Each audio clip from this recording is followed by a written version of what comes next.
E-4B yang selama ini dikenal dengan julukan pesawat kiamat, akhirnya benar-benar mendekati masa pensiunnya setelah puluhan tahun beroperasi sebagai salah satu aset paling rahasia sekaligus paling penting dalam sistem pertahanan Amerika Serikat. Angkatan Udara Amerika pun sudah menyiapkan penggantinya, yaitu E-4C atau yang secara resmi disebut Survivable Airborne Operation Center atau SAOC. Pesawat baru ini tidak hanya sekedar pembaruan, tetapi juga bagian dari strategi besar untuk memastikan Amerika Serikat tetap memiliki kemampuan komando dan kendali jika sewaktu-waktu menghadapi perang nuklir atau situasi bencana besar. Dengan kata lain, E-4C adalah versi paling modern dari pesawat yang bertugas menjaga kesinambungan pemerintahan dan kekuatan militer Amerika jika semua pusat kendali di darat lumpuh total.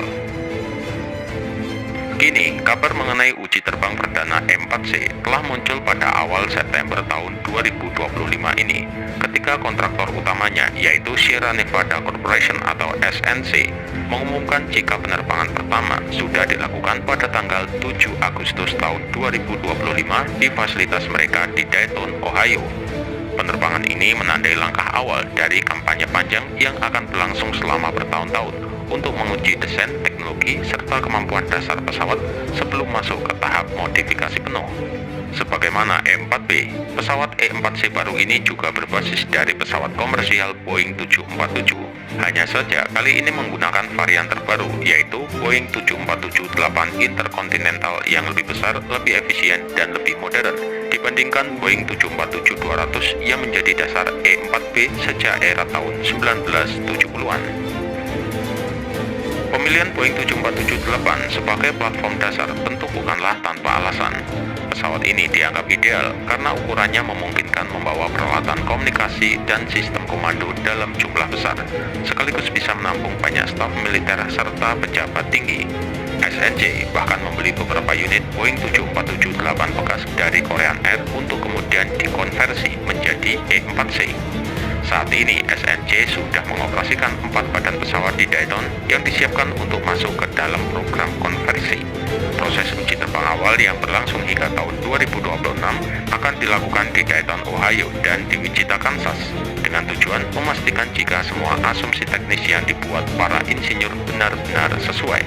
Langkah ini sangat penting karena begitu modifikasi besar dilakukan, seperti memperkuat badan pesawat agar tahan terhadap serangan nuklir atau medan elektromagnetik, biaya perbaikan jika ada kesalahan desain bisa sangat besar.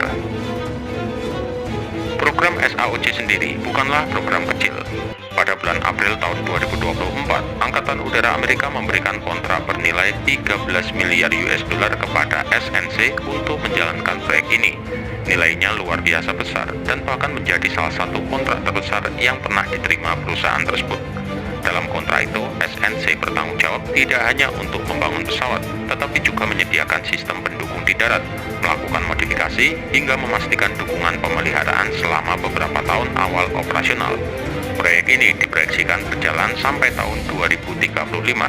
Artinya, E-4C akan menjadi tulang punggung Komando Udara Amerika Serikat setidaknya dalam 2 dekade ke depan. Sebenarnya, Boeing semula diperkirakan menjadi pemain utama dalam proyek ini, mengingat mereka adalah produsen asli pesawat 747.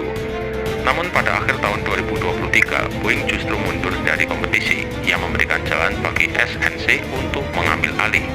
Keputusan ini sekaligus menandai naiknya pamor SNC di dunia pertahanan Amerika. Sebelum ini, SNC dikenal melalui berbagai proyek pesawat militer ringan seperti A-29 Super Tucano, pesawat angkut operasional khusus F-28, serta keterlibatan dalam program pesawat pengintai Athena milik Angkatan Darat. Namun dengan memimpin proyek raksasa sekelas SAOC, jelas menempatkan mereka pada level yang sama sekali berbeda. Tujuan utama program SAOC sendiri adalah menggantikan armada E-4B Nightwatch yang sudah berusia lebih dari 50 tahun. Pesawat E-4B yang berbasis Boeing 747-200 pertama kali mulai beroperasi pada dekade tahun 1970-an. Sejak itu, perannya sangat vital sebagai National Airborne Operation Center atau NAOC. Julukan pesawat kiamat kemudian muncul karena pesawat ini dirancang untuk tetap berfungsi meskipun dunia menghadapi perang nuklir.